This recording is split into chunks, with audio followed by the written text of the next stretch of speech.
everybody. Today our topic of discussion is on the lumbar puncture. So let's discuss what is lumbar puncture. See, lumbar puncture is a procedure in which a needle is inserted into the space between the lumbar bones, also called as vertebrae, to remove the sample of cerebrospinal fluid for diagnostic testing. So this procedure, lumbar puncture, is also called spinal tap. Okay, so the main reason for the lumbar puncture is to help diagnose diseases of the central nervous system, including your brain and spinal cord. Okay, let's discuss what is it.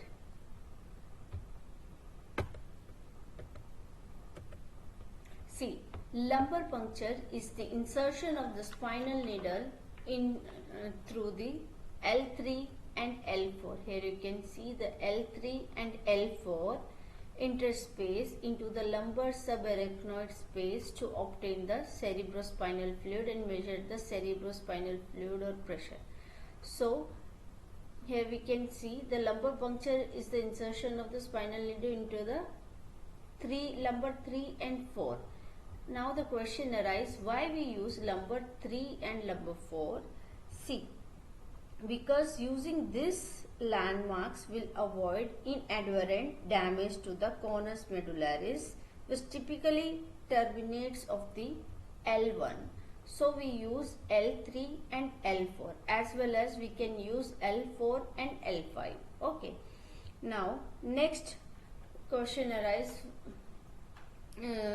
what is the lumbar puncture done for? Why we do this lumbar puncture? See, a lumbar puncture may be used to take the sample of the fluid from your spinal cord, that is your cerebrospinal fluid, or measure the fluid's pressure.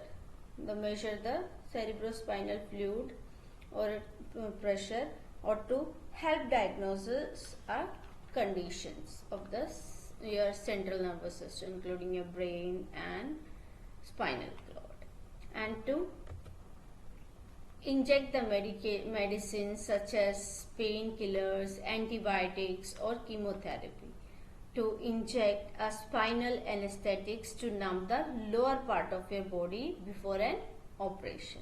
Okay, so next, lumbar puncture is contraindicated in the client with the increased intracranial pressure. Why?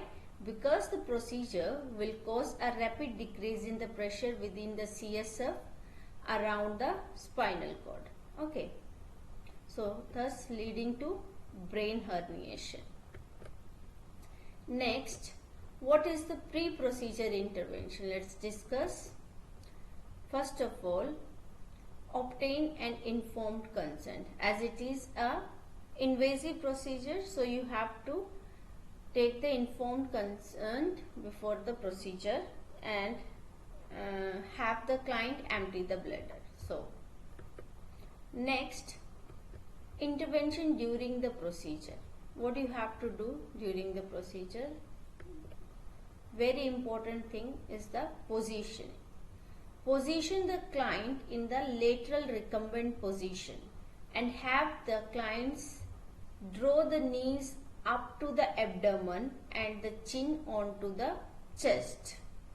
Okay, making the C shape of the spine. Now the question arises, why we position the client in the lateral recumbent position? Because it will allow an accurate measurement of the opening pressure, and it also reduces the risk of post lumbar puncture headache. That's why we use lateral recumbent position. Okay, clear?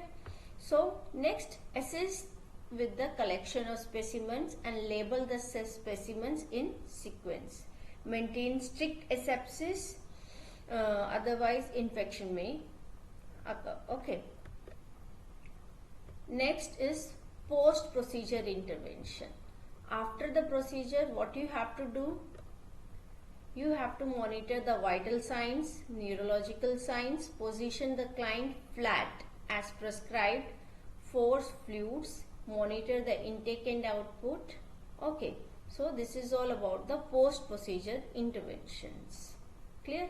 So today we have discussed about the lumbar puncture, why we do the lumbar puncture, and what is its contraindication. And then we have discussed about the pre-procedure interventions, intervention during the procedure, then last the post-procedure intervention. I hope today's topic is clear to you all. Thank you.